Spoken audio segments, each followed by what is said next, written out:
Hello everyone, welcome to the Mercury Virtual. Hope you are doing good. Today I am going to continue with your same module, that is database design concepts, in the same chapter, that is the chapter number 1, that is the introduction. In the last class we have studied about the how we have studied about the database and what is the database and how the database are connected with each other.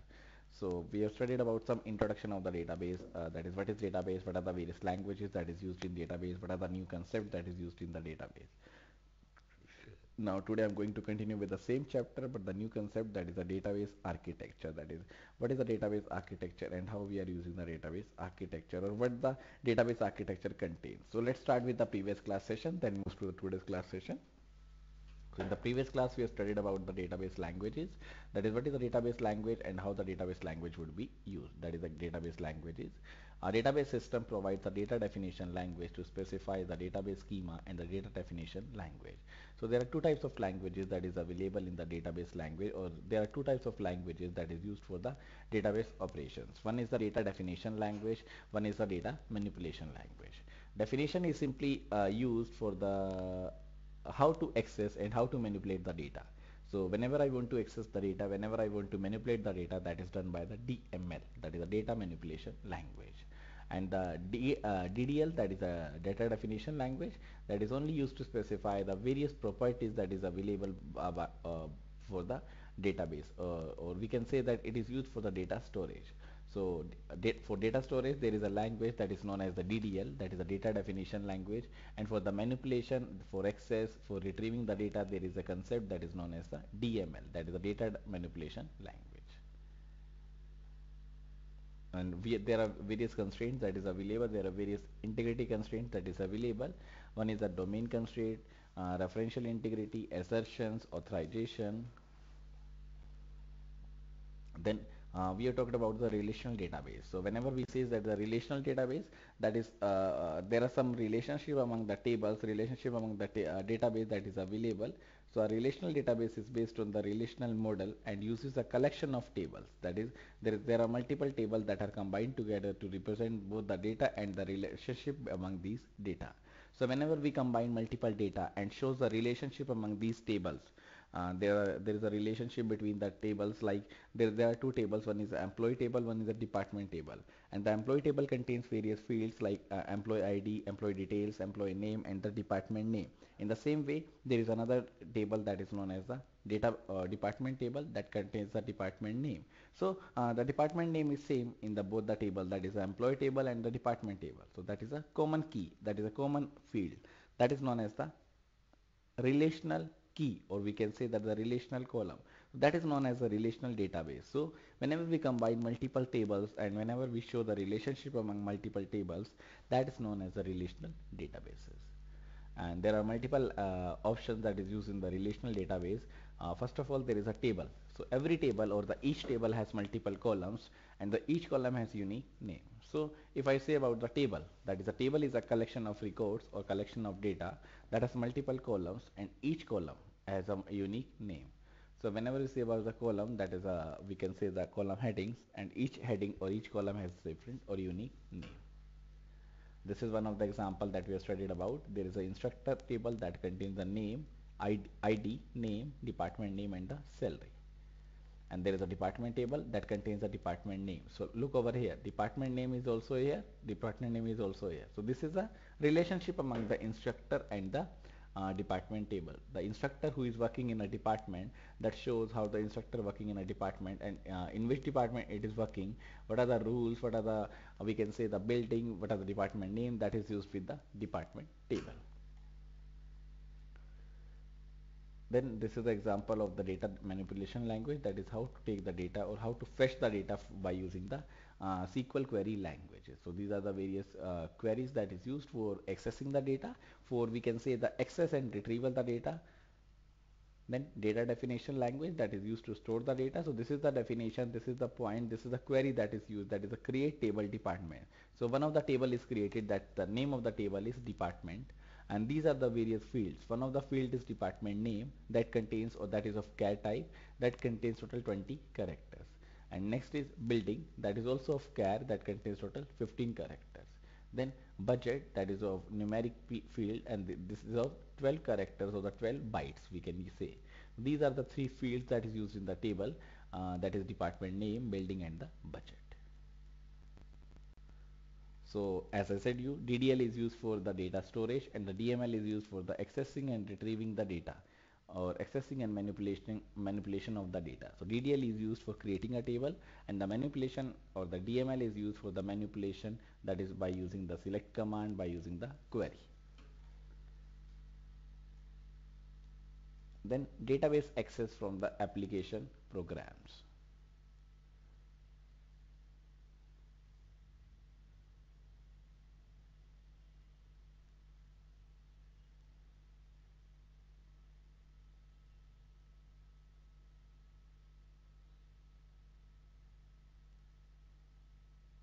That is how to access the database from the application program, or what are the various methods to access the database, to access the table, to access the records from the application programs.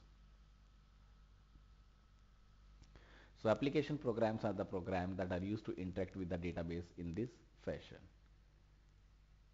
So whenever we want to access the database, DML statement needs to be executed from the host language. So there are two concepts, how the, or how application programs deal with the database, or how application program interact with the database to store the data. There are two parts. One is the ODBC, that is the Open Database Connectivity. One is JDBC, that is the Java database connectivity. And one more method that is used, that is a DML pre-compiler, that is also used for the database accessibility. And the ODBC is used with the C language, and the JDBC is used with the Java language. C and the Java are the programming languages that is used. Next we have studied about the database design, that is what are the various components that is used in the database design, or what are the, we can say, the rules, regulation, categories, or the criteria that is used for the database design. So the database systems are designed to manage large bodies of information. These large bodies of information do not exist in isolation. They are a part of the operation of some enterprise whose end product may be the information from the database, or maybe some device or service for which the database plays a supporting role. So whenever we combine various data, whenever we design various data, that is used for the database operation. Database design mainly involves the design of the database schema, that is overall design of the structure, overall design of the schema, that is also used for the database operations.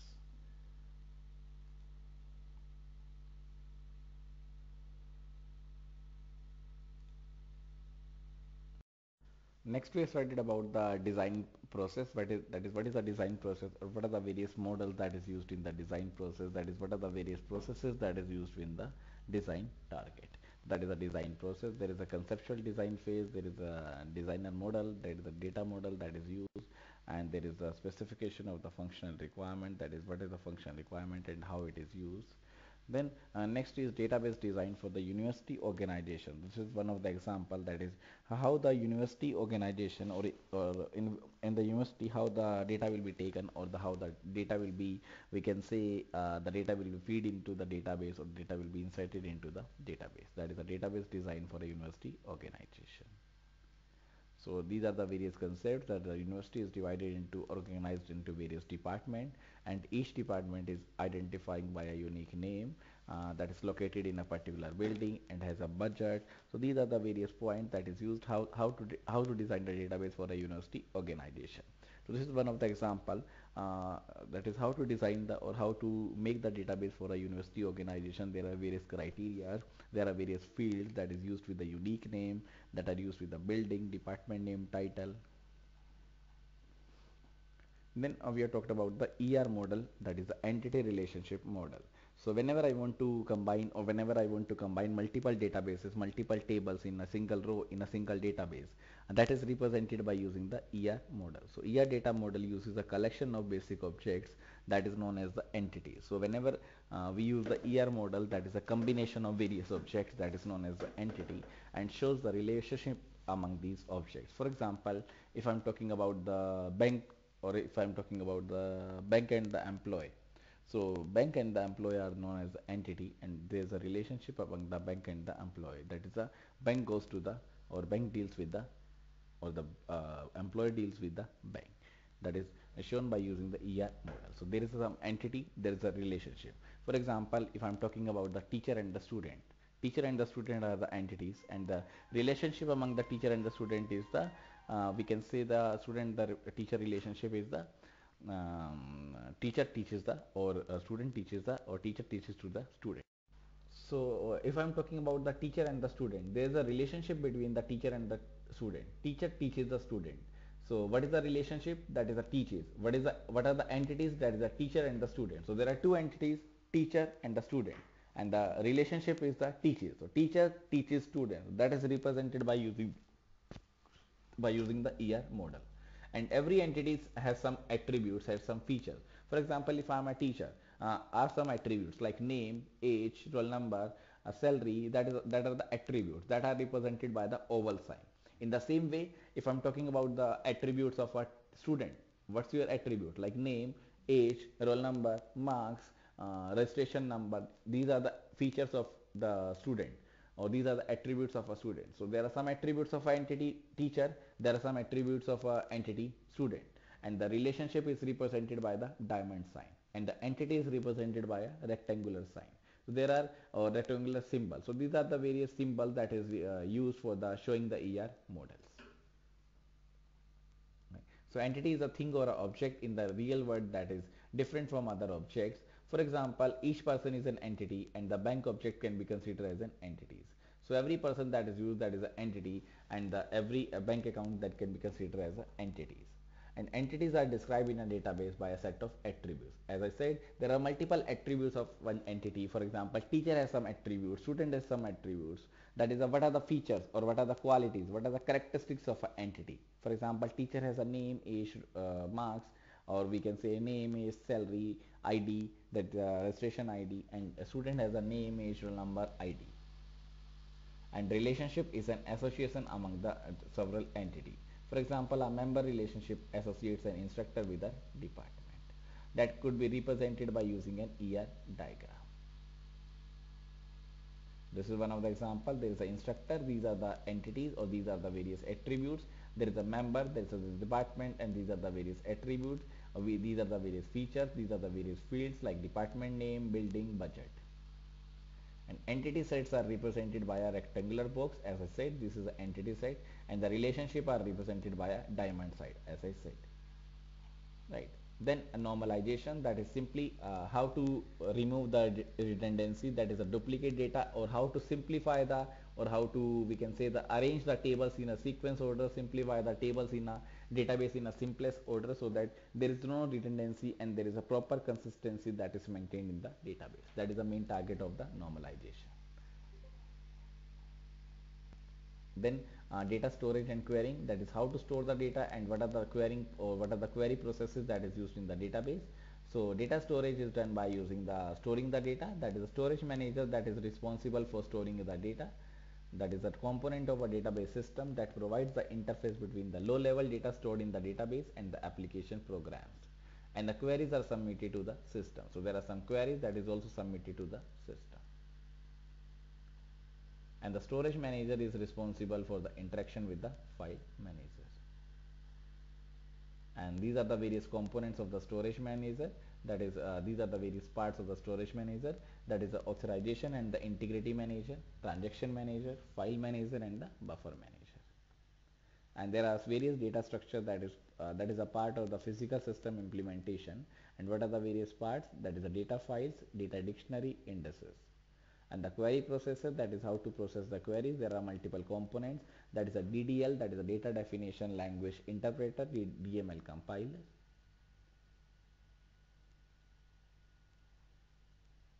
Then there is a transaction management, that is a how to manage the transactions, or in simple terms, whenever a transaction comes, what are the various rules, what are the various terms that is used with the transaction management.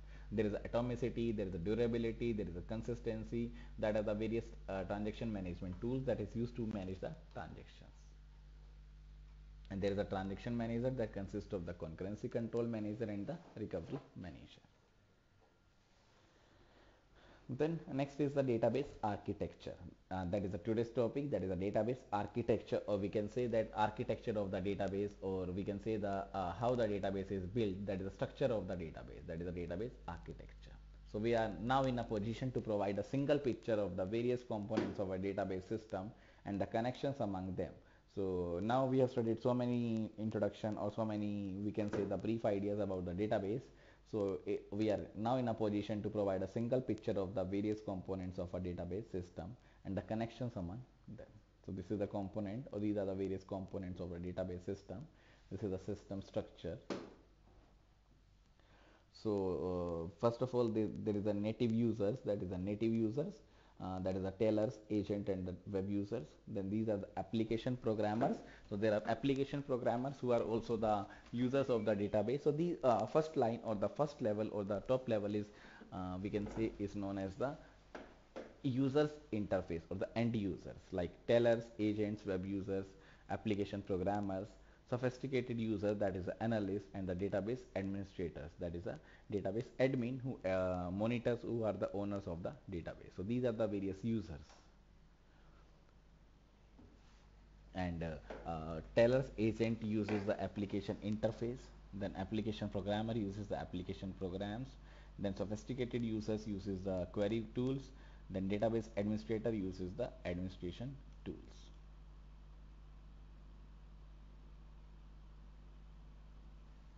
And these are the various files that is used. There is a query processor, there is application program object code, there is a compiler and the linker. These are the DML queries, DDL interpreter, DML compiler and organizer, query evaluation engine. So these are the various linkages, these are the various fields that is used with the various components with the various users, like application programs, query tools, administrator tools, application interfaces. So these are the various, we can say, the various tools that is used for the end user, that is a query processor. That is how to process the queries. These are the various components of the query processor. Then the next part is the storage manager. That is how to store the data, that is done by the storage manager, like buffer manager, file manager, authorization and integrity manager, and the transaction manager. So these are the four managers that is used. Buffer management, that is used to store each and every concept, and then file manager, that is used to store the files. Authorization and integrity manager, that is how to authorize the tools and how to integrate the or how to provide the constraint through the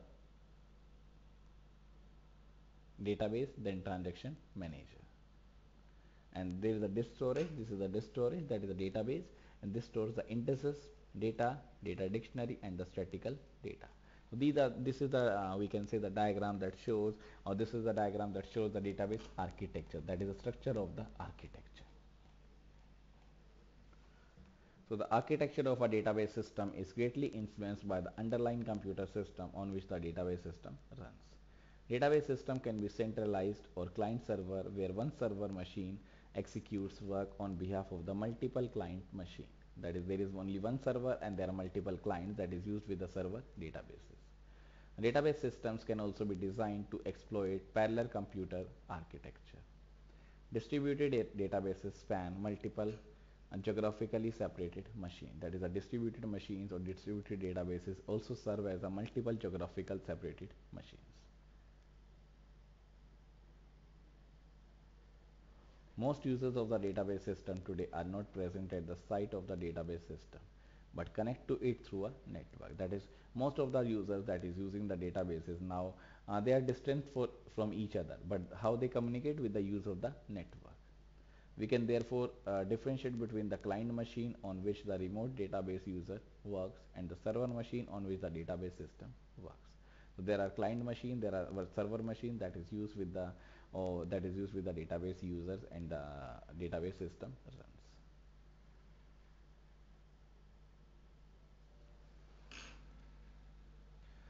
Database applications are usually partitioned into two or three parts, as in the figure 1.6.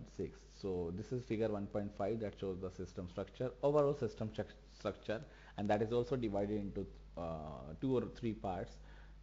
In a two-tier architecture, that is, it is divided into two-tier and the three-tier architecture.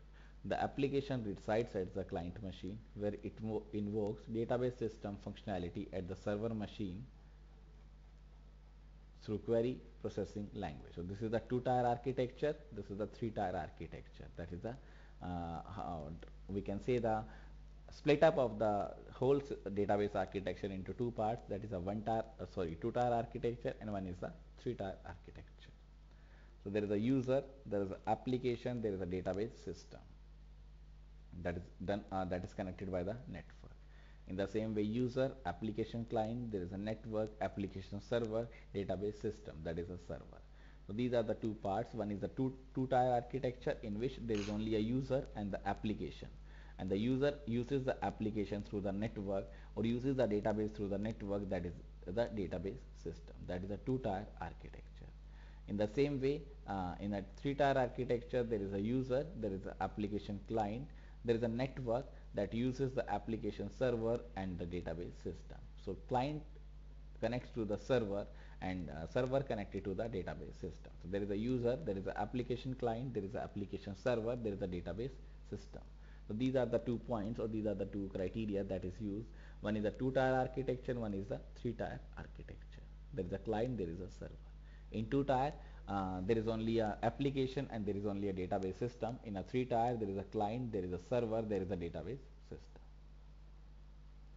And application program interface standards like ODBC and the JDBC are used for the interaction between the client and the server. So if a client wants to interact with the server, that is connected or that is communicated with the use of the application programs like ODBC and the JDBC. This is the database architecture. That is, what is the structure of architecture, that we have studied about the overall structure of the architecture. Then we have studied about the two-tier architecture and the three-tier architecture. Then the next topic is data mining and the information retrieval. That is, what is data mining, or how to mine the data, and what is the information retrieval, that is how to retrieve the information. That is the data mining and information retrieval.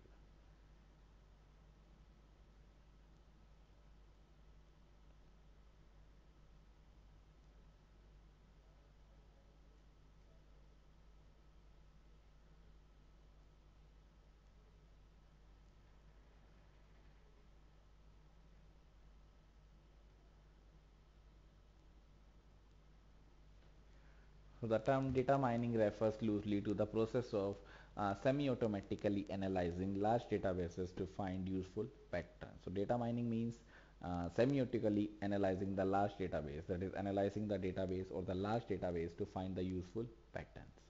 Like knowledge discovery in artificial intelligence, also known as the machine learning or the statistical analysis, data mining attempts to discover rules and patterns from the data. However, data mining differs from the machine language or the machine learning. That is, the data language is different from the artificial intelligence. Why? Because it deals with the knowledge discovery in the database.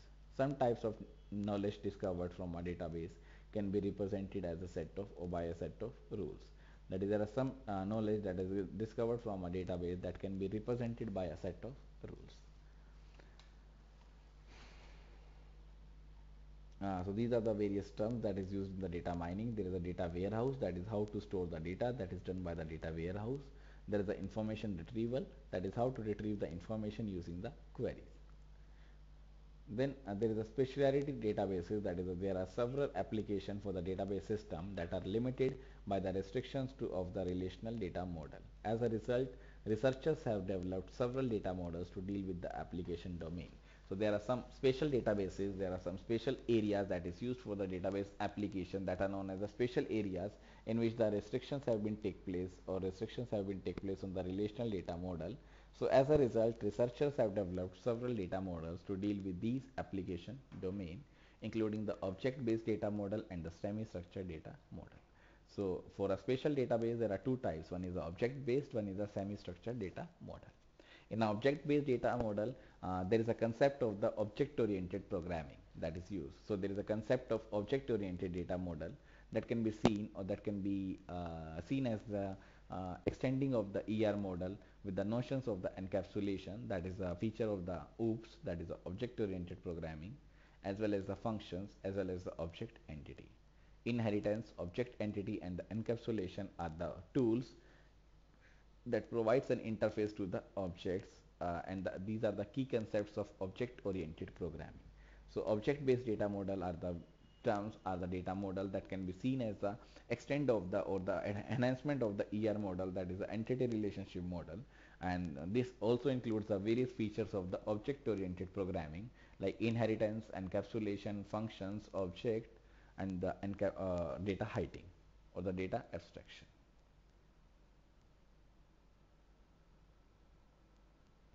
The major database vendors presently supports the object relational data model, and that is a data model that combines features of the object-oriented data model and the relational data model.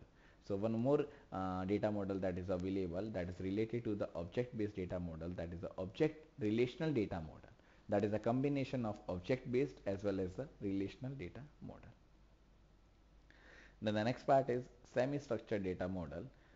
That is in which the various individual data items are considered or have a different types, have a different set of values. So semi-structured means not fully structured, but is a semi-structure, that is a we can say the combination in the part where individual data items of the same type may have different set of attributes. This is in contrast with the data models that is mentioned earlier, where every data item of a particular type must have the same set of attributes. The XML language was initially designed as a way of adding markup for information that is used into the text document, but has some important because of its application in the data exchange. So this is the semi-structured database that is using the we can say the individual data items are considered as a different set of attributes. The example of semi-structured is using the XML language, that is the extensible markup language. Then next part is database users and the administrators, that is who are the database users and who are the database administrators. So whatever or whoever uses the database, that is known as the database users. So there are four types of database system users that is differentiated by the way they expect to interact with the system. So there are four different types of databases or database user that is used. That is a naive users, that is the unsophisticated users who interact with the system by invoking one of the application program that has written previously. Then application programmers are the computer professional who write the application program. So one is the naive users, then the application programmers, then there is a sophisticated users that interact with the system by using or without writing the program. Instead they do the request or they form a request either by using the query language or either using the tools, that is known as the sophisticated users. Then specialized users, that are the sophisticated users who write specialized databases application that do not fit in the traditional data model. Then next is the database administrator. So these are the various users that is known as the database users. Then there is a database administrator, that is who is the database administrator.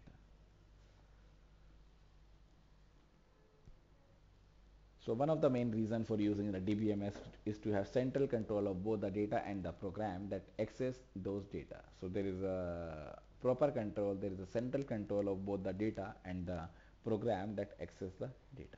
A person who has such central control over the system is known as a database administrator, that is a DBA, that is a database administrator. So person who have a control, who have a central control over the system, that is known as the DBA, that is a database administrator.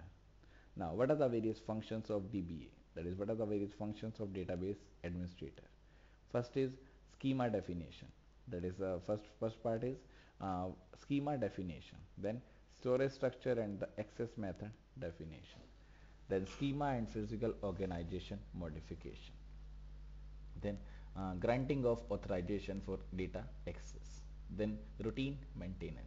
So these are the various parts, or these are the various, we can say, the features or the components of the database administrator. There is a routine maintenance that is also covered or that is also taken care by the DBA, that is a database administrator. Now next topic is history of database system, that is what is the history of database system, how the database systems looks like, that is a history of database systems. So information processing drives the growth of computers as it has from the earliest days of commercial computers. So techniques for data storage and processing has evolved over the years. One is 1950s and early 1960s. That is it is using in the 1950s and it is using in the early 1960s. So magnetic tapes were developed for the data storage, and the data processing tasks such as payroll were automated with the data storage on the tapes. Processing of data consisted of reading the data from one or more tapes and writing data into new tapes. This is the concept of the history of the system. That is, in 1950 and 60s, magnetic tapes are used for the data storage or were developed for the data storage.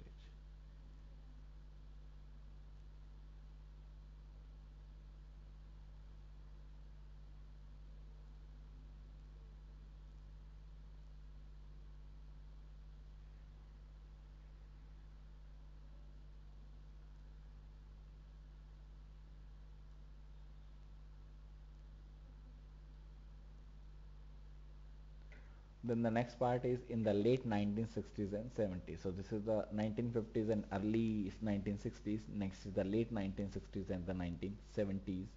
That is also using the, we can say, the disk. That is the different location that is used on the disk. Then 1980s. In the 1980s, what is the role? That is the relational models were not used in practice initially because of its perceived performance disadvantages. That is in the 1980s.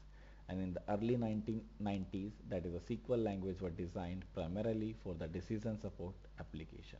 So there is a DSS, that is a decision support system, that is also discovered, or that is also used in the 1990s. Then 2000, that's the first half of 2000, so the emerging of the XML, that is the extensible markup language, and the query language, that is the XQuery. So this is all about the first chapter. Now this is a summary of the first chapter. So first point says a DBMS consists of collection of interrelated data. So whenever we say about the DBMS, that is a database management system. So a system that manages the database, that is known as the DBMS. So a DBMS consists of collection of interrelated data. So whenever I combine multiple data, whenever I collect multiple data, interrelated data, that is stored in the database, and a collection of programs to access that data. The data that describes, or this describes one particular enterprise. The primary goal of a DBMS is to provide an environment that is both convenient and efficient for people to use in retrieving and storing the information. So what is the primary goal? The primary goal is to provide an environment, that is providing an environment in which the database is used, or in which the users use the or retrieve and store the information. Then database systems are unambiguous today, and most people interact either directly or indirectly with the database many times every day. So database is used by the many users every day on a daily basis. And database systems are designed to store the large bodies of information. So there is a huge storage in the database, and the major purpose is to provide with the abstract view of data, that is only providing the important details without providing the background details. Then underlying the structure of a database is the data model. That is a collection of conceptual tools for describing data, data relationship, data semantic, and the data constraints. Then DDL, that is, or DML, that is a data manipulation language. That is a language that enables users to access or manipulate the data. That is how to access the data and how to manipulate the data. Then DDL, that is a language for specifying the database schema as well as other properties of the data. Then database design, that mainly involves the design of the database schema. Then a database system has several subsystems. What are the various subsystems? That is a storage manager, that is a query processor. So these are the two systems of the database. Then transaction management, that is how to manage the transaction, that is remain in the failure of a transaction. Then next is the architecture of a database system is influenced by the computer system on which the database system works or runs. Then database applications are typically broken up into a front end part that runs at the client machines and a part that runs at the back end. So database applications are broken into two parts. One is the client side, one is the server side.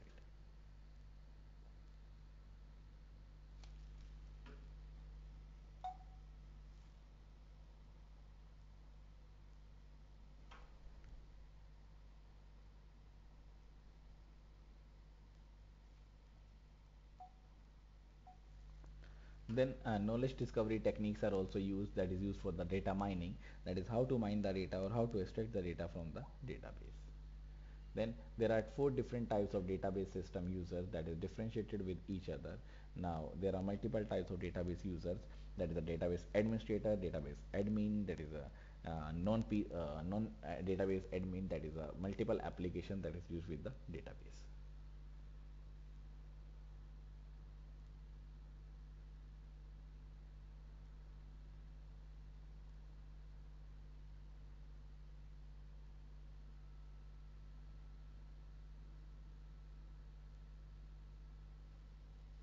Then these are the review terms, that is there are various terms that is used, that is a database management system,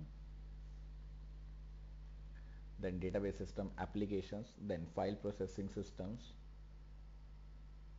then data inconsistency. So these are the various related terms that is used. Consistency constraint instead schema.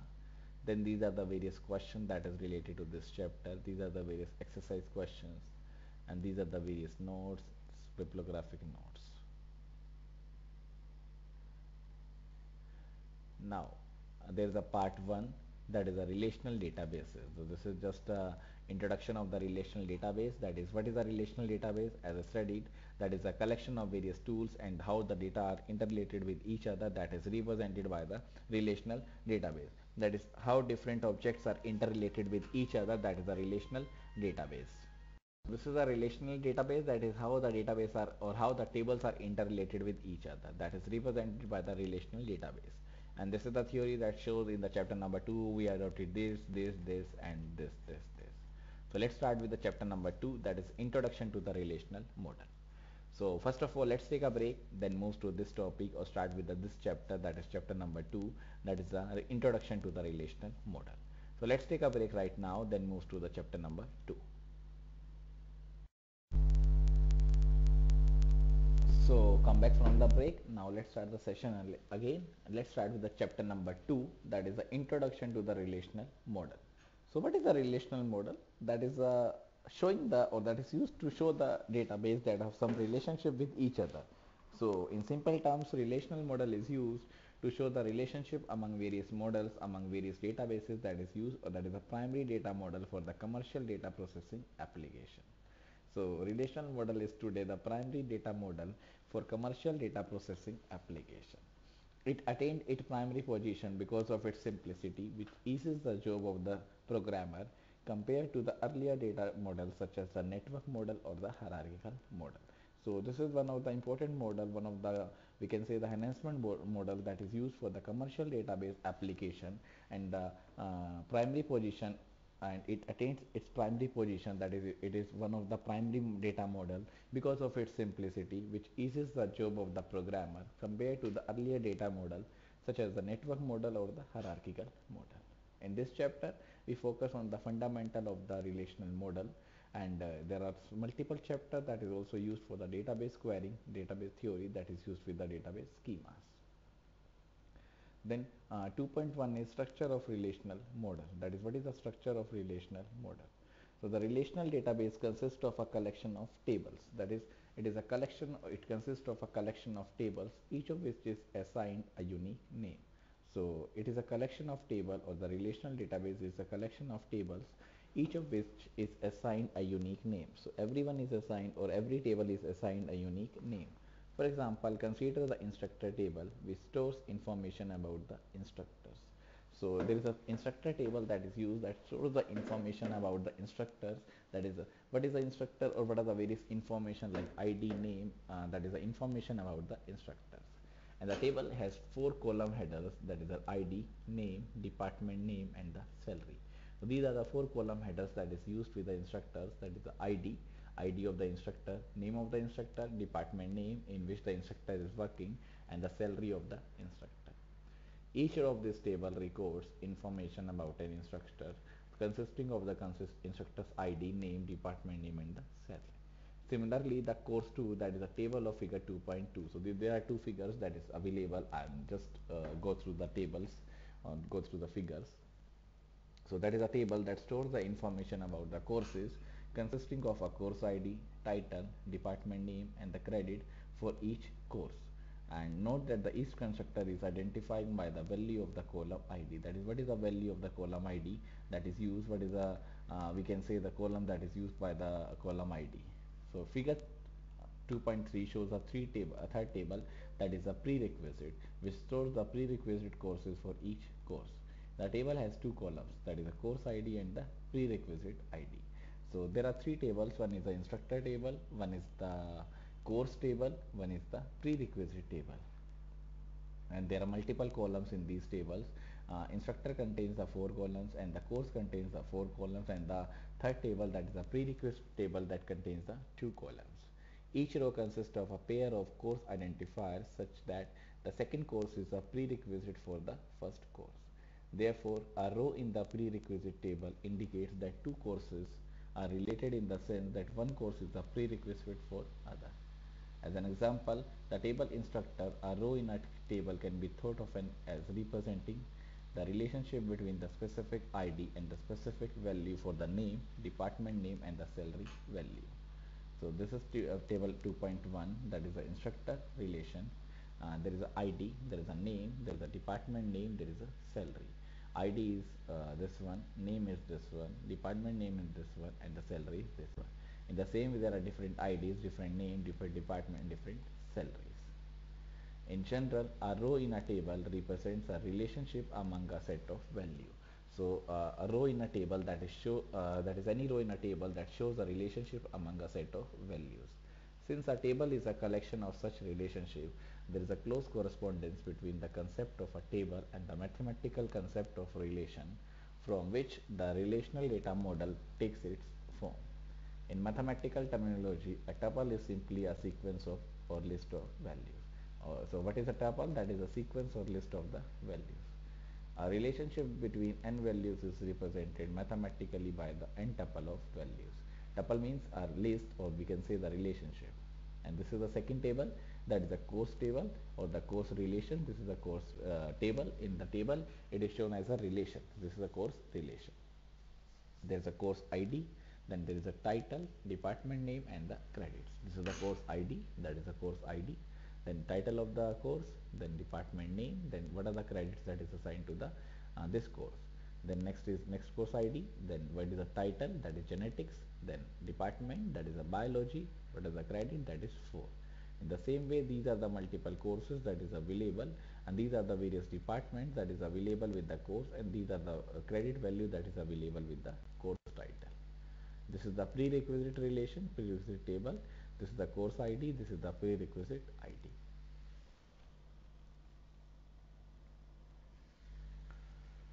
Therefore, in the relational model, the term relation is used to refer to a table, while the term tuple is used to refer to a row. So, relation in this term is refers to a table. So, whenever I talk about the table, that is a relation that is known as the table, while the tuple is known as the row. So, whenever we talk about the row, that is a tuple, and the attribute refers to the column of a table. So, table is known as a relation, row is known as a tuple, and the column is known as the attribute.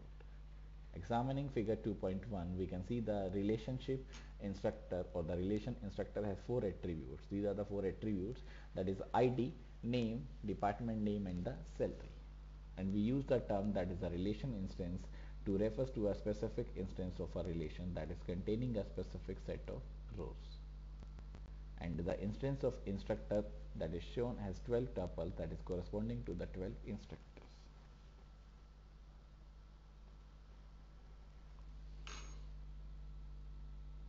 So the order in which the tuples appears in a relation is irrelevant, since a relation is a set of tuples.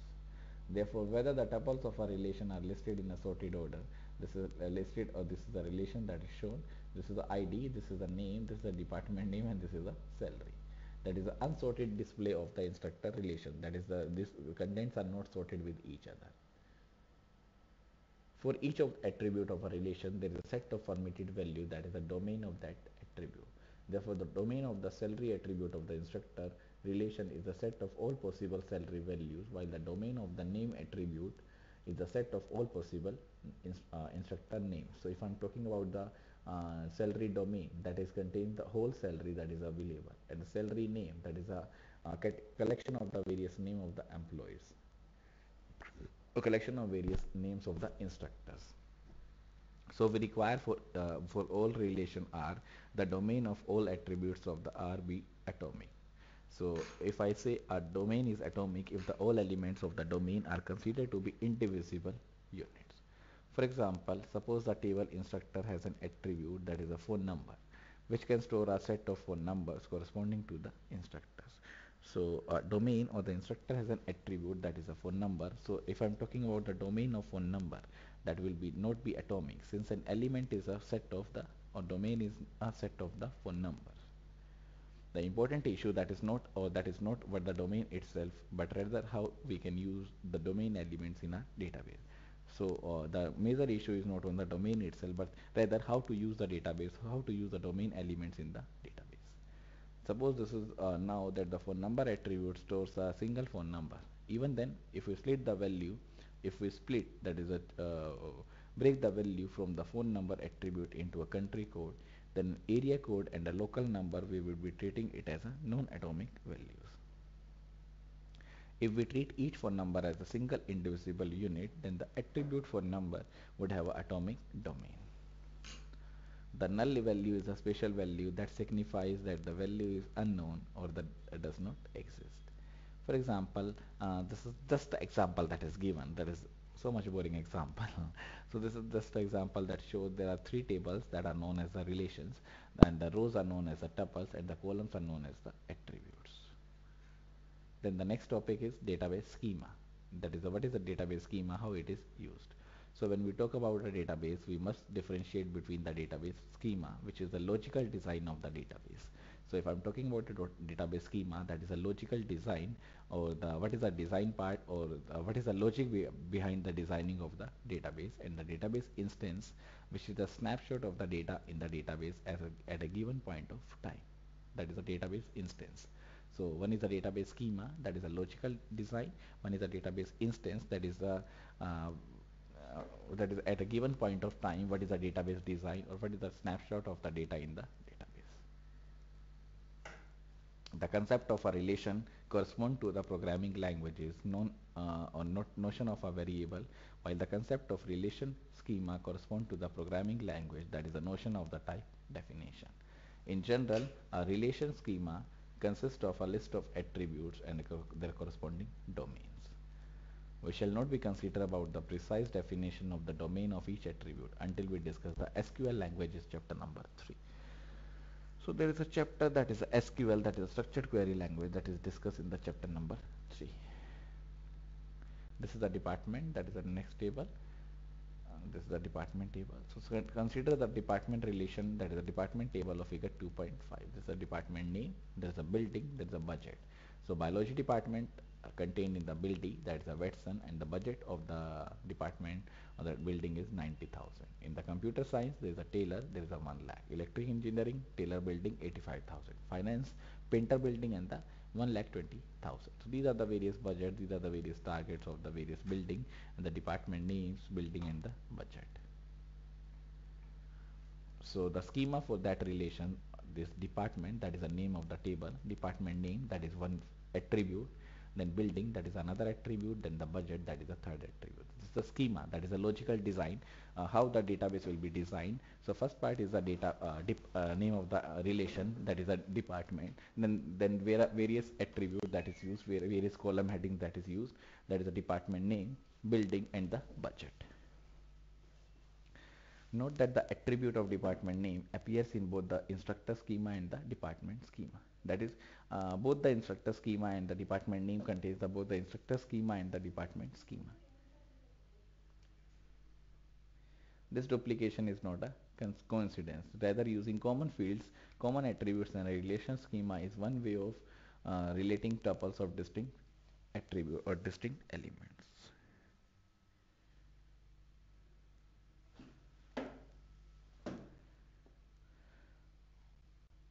So let us continue with our university database example. The same example what we have discussed in the chapter number 1, that is a university database example.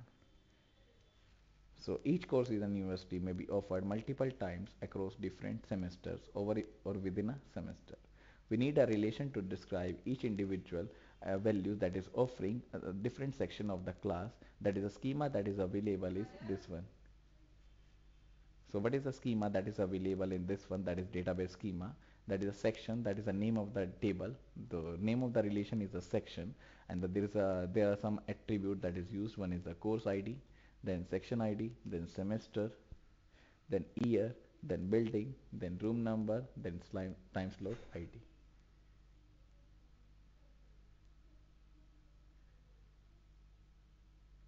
So these are the various attributes in this table, in this relation, that is a course ID, section ID, semester, year, building, room number, time slot ID. And figure 2.6 shows a simple instance of a section relationship. That is a figure 2.6, that is a section relationship. There is a course ID, there is a section ID, semester, year, building, room number, and the time slot ID.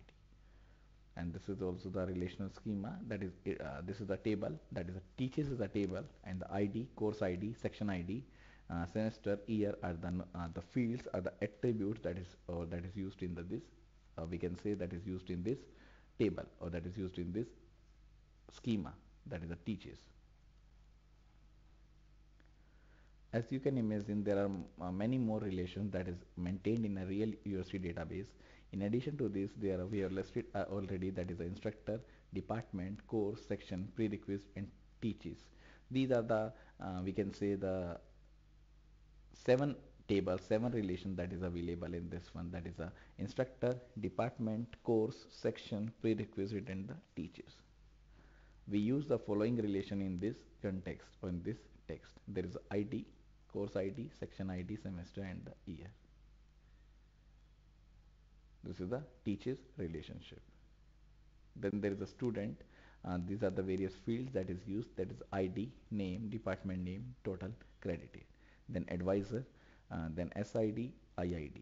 Then takes, ID, course ID. So these are the various, we can say, the relationship that is used. These are the various relation that is used in these seven tables. What are the seven tables? That is the instructor, department, course, section, prerequisite, and the teaches.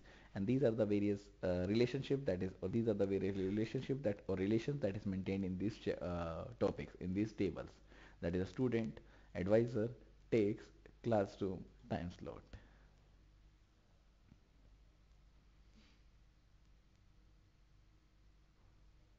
Then next is the keys.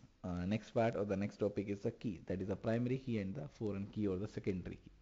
So we must have a way to specify how tuples within a given relation are distinguished. That is how different tables, or how different tuples, that is rows, within a given relation are differentiated with each other. That is how tuples are differentiated with the different rows. This is expressed in terms of their attributes. That is how different rows, how different columns are attributed or expressed in the terms of their attributes. That is the values of the attribute, or the values of the attribute values of a table must be such that they uniquely identify the tuple. That is, a column heading must be that value, or column heading must be that uniquely identify the tuple, identify the row. That is, there is a unique node, that is, there is no duplication of the rows. In other words, no two tuples in a relation are allowed to have exactly the same value for all attributes. A superkey is a set of one or more attributes that, taken collectively, allows us to identify uniquely a tuple in the relation. That is a superkey. That is a combination of one or more attributes. So if I combine one or more attributes, one or more column heading, that is available in the super key. That is a collection of, or that is a set of one or more attributes that are correctly, or that are collectively used, or allows us to uniquely identify uniquely a tuple in the relationship. For example, the ID attribute of the relation instructor is sufficient to differentiate one instructor tuple from another, because ID is totally unique.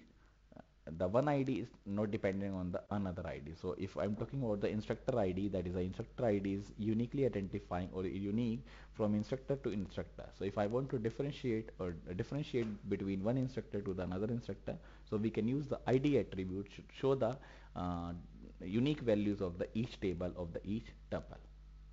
Therefore ID is a super key. The name attributes of an instructor is not a super key because several instructors might have a same name. This is one of the best example. But if I'm talking about the employee in our organization, every employee has a different ID, unique ID. But maybe the same name have a different, or the employees have a same name. For example, there is an employee that is a AK, there is an employee that is a AS. The same name employee are available in the organization, but the same ID employee are not available in the organization.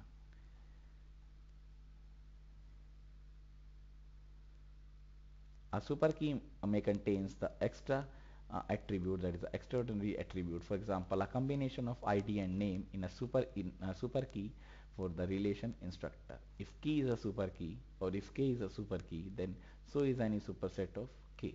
We are often interested in super keys for which no proper subset is super key. Such minimal super keys are known as the candidates key. So whenever we combine, or whenever we use the minimal super keys, that are known as the candidate keys.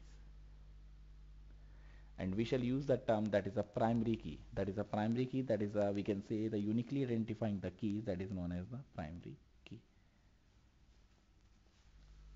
So primary keys must be chosen with the care. As we noted, the name of a person is obviously not sufficient, because name is totally, we can say that there is a duplication of the name of the employee, because there may be many people with the same name. So in US, there is a social security number, that is a SSN number, that will be a candidate key. Since non-US resident usually don't have a SSN number, but nowadays in India there is also a Aadhaar card number, that is a uniquely identifying the person. That is the number is not same for two employees. That is a unique number that is allotted to each and every individual element, each and every individual person. The primary key should be chosen such that its attributes values are never or very rarely changed. For example, the address fields of a person should not be the part of the primary key, since it is likely to change. SSN on the other hand are guaranteed never to change.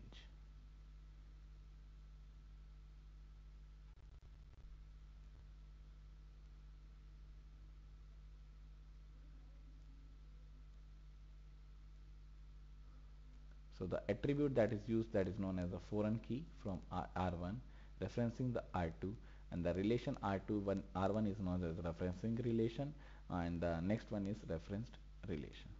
For example, the attribute department name in instructor is a foreign key from the instructor referencing instructor or department, since department name is the primary key of the department.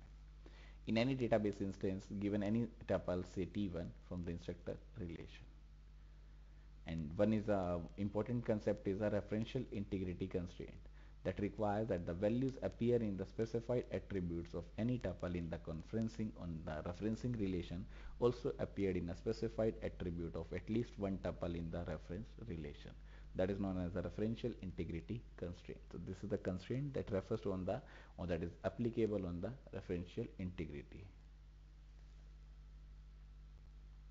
The next topic is schema diagram. So there are so many schema diagram that is used, that is denotes what is the structure of the database, that is what is the logical design of the database, that is a schema diagram.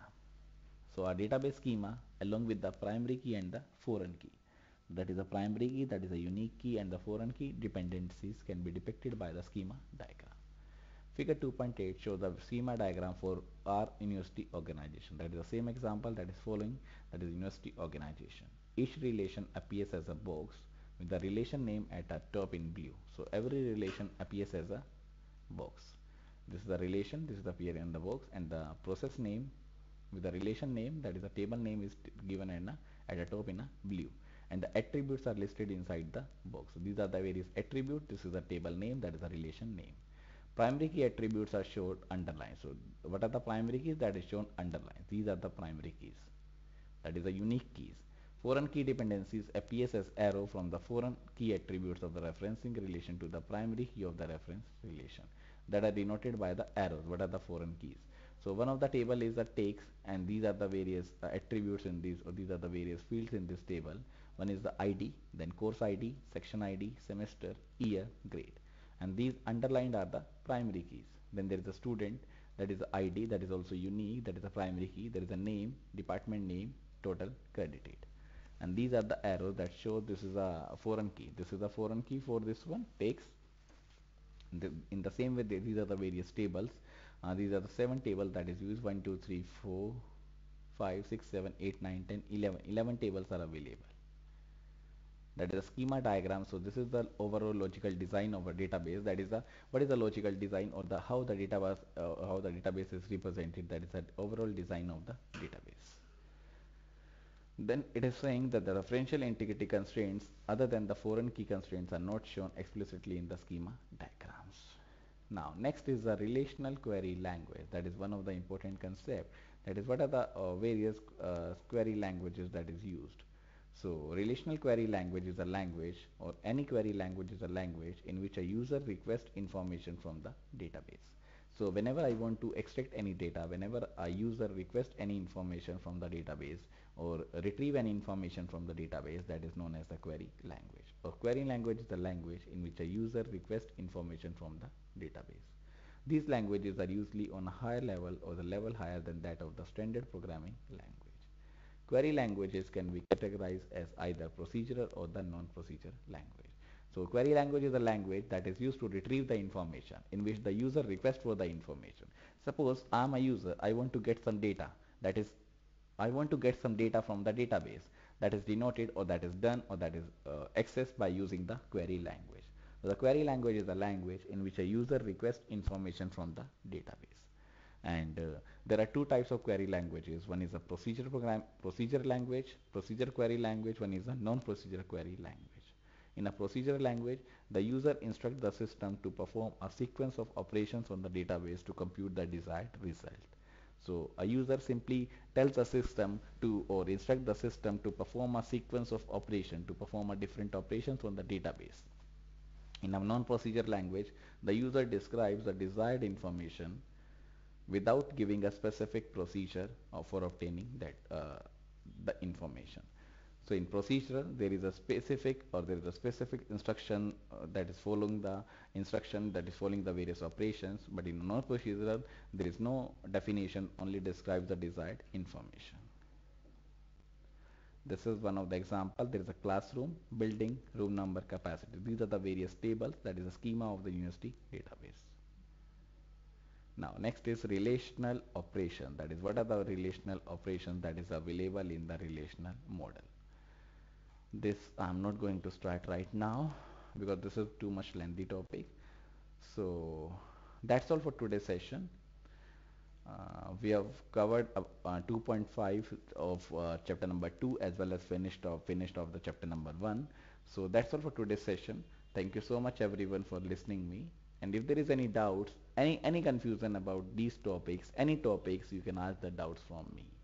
Alright. So in the tomorrow's class, I will be taking your next topic, that is the relational operations. So that's all for today's session. Thank you so much everyone for listening me.